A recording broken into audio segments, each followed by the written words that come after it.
Hello दोस्तों, एक बार फिर से स्वागत करता हूं आपका math and magic tips YouTube channel में। जैसा कि आप वीडियो से पहले देख ही चुके हैं कि इस वीडियो में हम देखेंगे टॉप 10 संस्कृत के ग्रामर चैप्टर का ऑब्जेक्टिव प्रश्न जो आपके एग्जाम के लिए बहुत ही ज़्यादा इंपॉर्टेंट है। तो ये जितने भी 10 और 11 इसमें 11-12 प्रश्न हम लोग इस वीडियो में देखेंगे, तो सभी क्वेश्चन को आप ध्यानपूर्वक देखिएगा, क्योंकि अगर ध्यानपूर्वक नहीं देखेंगे तो आपको सभी प्रश्न आसानी से याद करने में आपको कठिनाई होगी। तो इसीलिए वीडियो को शुरू से अंत तक जरूर देखिएगा। आप विश्वास कीजिए कि शुरू से अंत तक देखेंगे तो इसमें जितने भी प्रश्न हैं आपको हमेशा के लिए याद हो जाएंगे। और ये जितने भी क्वेश्चन हैं ये 2015 और 16 के जो एग्ज़ाम हुआ था उसी में सभी क्वेश्चन आया था। और क्या होता है कि ग्रामर सेक्शन का तो कोई क्लास है नहीं कि यह क्वेश्चन आपके क्लास में आएगा उसकी क्लास में आएगा, क्योंकि ग्रामर सेक्शन का हर एक क्लास में क्वेश्चन पूछा जाता है। तो यहाँ पे जो पहला क्वेश्चन लिया गया है जो ग्रामर से लिया गया है और संस्कृत के लिए, आपको हिंदी में भी पूछा जा सकता है, लेकिन यहाँ पे इस वीडियो में केवल संस्कृत के लिए ही बनाया गया है। तो यहाँ पे दिया गया है पहला क्वेश्चन कि पठितुम में कौन सा प्रत्यय है। तो देखिए, सबसे पहले आपको इस क्वेश्चन को सॉल्व करने के लिए आपको प्रत्यय पढ़ना होगा, प्रत्यय और उपसर्ग। ठीक है, तो प्रत्यय उपसर्ग क्या होता है इस पर अगर आप चाहें तो मैं ऑलरेडी एक वीडियो बनाऊंगा जिसमें आपको प्रत्यय उपसर्ग को आसानी तरीके से समझाऊंगा और उसको वहाँ पे सब डाउट क्लियर हो जाएंगे। तो हालांकि मैं यहाँ पे भी बता रहा हूँ कि पठितुम, देखिए यहाँ पे तुम ऐसा लग रहा है कि तुमुन, पठितुमुन ना, तो इसीलिए इसमें बोला गया है कि कौन सा प्रत्यय लगेगा। तो उमुन, पठितुमुन कभी सही नहीं होगा, ये पहला ऑप्शन। फिर दिया गया तुम, पठितुम, यहाँ पे देखिए पठितुम और पठितुम, यहाँ पे तुम है यहाँ पे पठि, ये अलग अलग का वाक्य मिल रहा है, इसलिए यह भी ऑप्शन हमारा गलती होगा। यहाँ पे देखिए पठितुम तो पठितुमुन, ये हमारा ऑप्शन सही होना चाहिए। और इतुम ये कोई प्रत्यय होता ही नहीं है। तो यहाँ पे आपका जो करेक्ट आंसर यानी सही जवाब है वह होगा ऑप्शन सी यानी तुमुन।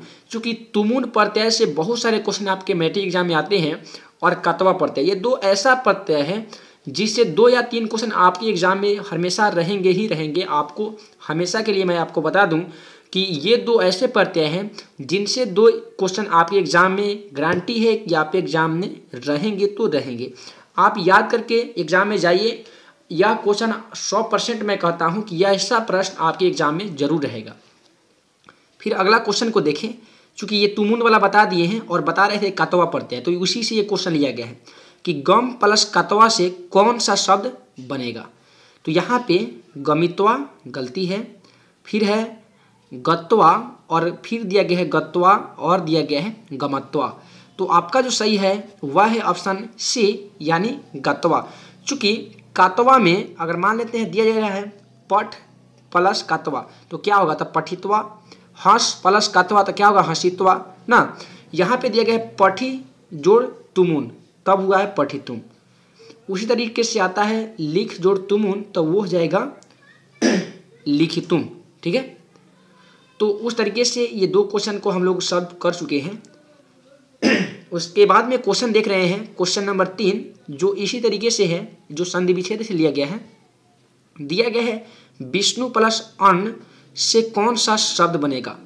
तो ये वैष्णवः, विष्णुवः, उसके बाद में वैष्णवी और उसके बाद में लिखा गया है वैष्णवा। तो आपका जो सही जवाब है वह होगा ऑप्शन ए यानी वैष्णवः। ठीक है, विष्णु प्लस अन्न से वैष्णवा शब्द बनता है, ये आपका संधि विच्छेद का है।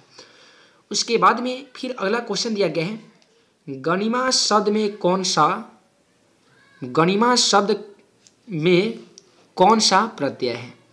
तो प्रत्यय मैं आपको एक बार फिर से बता दूं कि जो पहले बहुत सारे प्रत्यय होते हैं जिसको आपको याद करना होता है। तो देखिए प्रत्यय कोई भी शब्द के पहले लगता है, तो यानी जो इमंची, ये इमनिंच, ये जो प्रत्यय है आपको ऑप्शन ए में यही इसमें गणिमा में लगता है। तो ये गणिमा एक ऐसा कठिन वर्ड है जो एग्जाम में बहुत बार आता है और इसमें बहुत सारे स्टूडेंट कन्फ्यूजन में रहते हैं, चूँकि सबको लगेगा कि गनी माँ, तो गनी यानी ऑप्शन डी होना चाहिए, लेकिन यह आपका जवाब गलत है। ये आपका जवाब ऑप्शन ए सही है, इमनिच। ठीक है, फिर अगला क्वेश्चन को देखें, फिर प्रत्यय से ही लिखा है, प्रत्यय उपसर्ग से लिया गया है। दिया गया है कि प्रचार शब्द में कौन सा उपसर्ग लगा हुआ है। प्रचार, देखिए जब भी आपको उपसर्ग पहचानना होगा तो कोई भी प्रश्न में अगर देखना है कि इसमें कौन सा उपसर्ग है तो उसको बोलने पे ही पता चल जाता है कि इसमें कौन सा उपसर्ग है। जैसे देखिए दिया गया है प्रचार, प्र, जैसे हम बोल रहे हैं प्र बोल रहे हैं ना, तो प्र जैसे बोल रहे हैं प्रचार, इसीलिए हमारा आंसर होगा ऑप्शन सी। यानी आपको ऑप्शन नहीं मिलेगा परिचार। देखिए परिचार गलती हो जाएगा, परचार गलती हो जाएगा, प्रचार देखिए ये सही होना चाहिए, अब पराचार ये भी गलती हो जाएगा। यानी आपका जो ऑप्शन सही होगा वह होगा ऑप्शन सी, यानी प्रचार। ठीक है, आई होप आपको आसानी से समझ में आ रहा होगा। वीडियो अच्छा लग रहा होगा तो लाइक करना बिल्कुल नहीं भूलिएगा और साथ ही साथ चैनल को सब्सक्राइब जरूर कीजिएगा ताकि ऐसे ही मैट्रिक के सभी विषय का वीडियो आपको मिलता रहे। ठीक है, तो अगला क्वेश्चन को देखें। दिया गया है अब उपसर्ग के योग से एक शब्द बनाएं।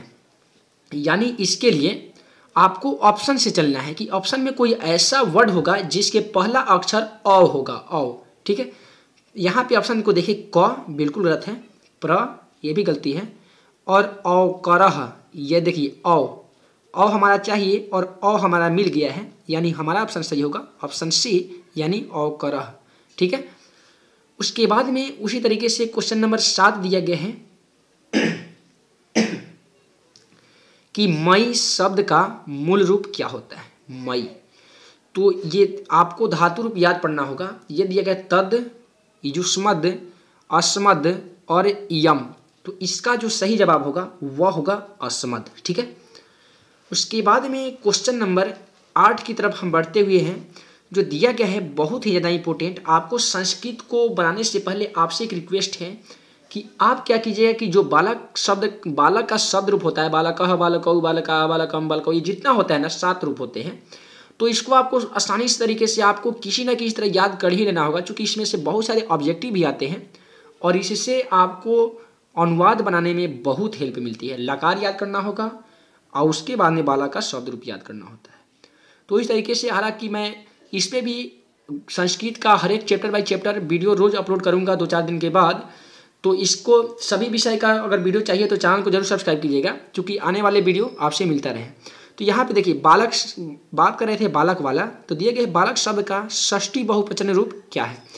तो बालक शब्द का षष्ठी वचन में होता है बालकानाम, बालकई, बालकेशवी, जितने होते हैं बालकम, बालकाहु, बालका, बालकान, बालकनी, जितने होते हैं आप अगर याद करेंगे तभी आप इसका आंसर बना पाएंगे। तो यहाँ पे आपका बालकेन ये गलती हो जाएगा, बालकस्य गलती हो जाएगा, बालका नाम ये आपका सही होगा। देखिए ये सप्तमी बालक का षष्ठी विभक्ति ऐसा वर्ड है जो आपको संस्कृत के अनुवाद बनाने में बहुत हेल्प करता है। जैसे एग्जाम्पल के लिए देते हैं कि कवियों में कालिदास श्रेष्ठ है, ऐसा अगर आपको क्वेश्चन दे दिया जाए तो वहाँ पे बनाने के लिए आपको भी यही बालक का शब्द रूप का सहारा लेना होगा, क्योंकि वहाँ पे एक फॉर्मूला आता है कि जहाँ पे बहुत सारे लोग हो वहाँ पे कोई एक लोग की अगर महानता बतलाई जाए, यानी बहुत सारे समूह हो वहाँ पे एक किसी की महानता बतलाई जाए, तो वहाँ पे बालक की छठा या पांचवा विभक्ति लगती है। जैसे देखिए बालका नाम, तो अगर रहता है कि कवियों में कालिदास श्रेष्ठ है तो वहाँ पे कवि और बालक, ये कालिदास और कवि यानी इसी में बैठेगा। तो यहाँ पे दिखाया गया बालका नाम, तो वहाँ पे हो जाएगा कवि नाम कालिदासः श्रेष्ठ अस्ति, यानी कवियों में कालिदास श्रेष्ठ है। या आप पांचवा विभक्ति लगाएंगे तो हो जाएगा कविषु कालिदासः श्रेष्ठ अस्ति। ठीक है, तो आई होप आप समझ पा रहे होंगे। उसके बाद में क्वेश्चन नंबर 9 को देखें, जो दिया गया है पत्नी किस विभक्ति का रूप है, पत्नी। इसका भी आपको पहले से ही बता रहा हूँ कि आपको क्या करना होगा कि शब्द रूप याद करना होगा। तो इसके यहाँ पे देखिए पंचमी, चतुर्थी, तृतीय और षष्ठी, इसका जो सही जवाब है वह होगा तृतीय। उसके बाद में अगला क्वेश्चन की तरफ बढ़ते हुए देखें, जो दिया गया है क्वेश्चन नंबर 10 में कि प्र उपसर्ग के योग से कौन सा शब्द बनेगा। यानी एक ऐसा शब्द बनाना है जिसमें प्र आता हो, यानी पहला वर्ड उपसर्ग चूंकि पहले लगता है, आपको पहले बता चुका हूँ। तो देखिए प्र, यहाँ पे लिखा गया प्रवेशः, यहाँ पे देखिए प्र लग रहा है, ये सही होना चाहिए। यहाँ पे परिचय, प्र नहीं है, गलती हो गया। पराक्रमः, ये भी प्र नहीं है, गलती हो गया। प्राभवः, ये भी प्र नहीं है तो गलती हो जाएगा। यानी जो सही जवाब होगा वह होगा परिवेशः, यानी ऑप्शन ए आपका सही है। उसके बाद में इसका लास्ट क्वेश्चन देखें, जो दिया गया है कोकिल से कौन सा स्त्रीलिंग रूप बनेगा। यानी कोकिल शब्द जो है उसका स्त्रीलिंग रूप अगर बनाएंगे तो क्या बनेगा। तो क्वेश्चन यही है। तो इसको याद करने के लिए बहुत सिंपल क्वेश्चन है। तो कोकिल का कोकिला, उसके बाद में दिया गया है कालिका, कोकिली, और उसके बाद में दिया गया है कालिका। तो आपका जो सही जवाब है वह होगा ऑप्शन ए यानी कोकिला। तो इस तरीके से आप इस सब क्वेश्चन को आसानी तरीके से सॉल्व कर सकते हैं। तो हमें उम्मीद है कि सभी प्रश्न को आप आसानी से समझ चुके होंगे और वीडियो पसंद आया होगा। तो वीडियो को लाइक ज़रूर कीजिएगा, अपने दोस्तों में शेयर करना ना भूलें, और चैनल को अभी तक सब्सक्राइब नहीं किए हैं तो सब्सक्राइब कर लीजिए ताकि आगे आने वाली वीडियो आपसे ना छूटे। तो दोस्तों हम ऐसे ही मिलेंगे नए नए वीडियो और वीवीआई प्रश्न के साथ। हम जल्द मिलेंगे एक दूसरे वीडियो के वीवीआई प्रश्न के साथ। तब तक के लिए धन्यवाद।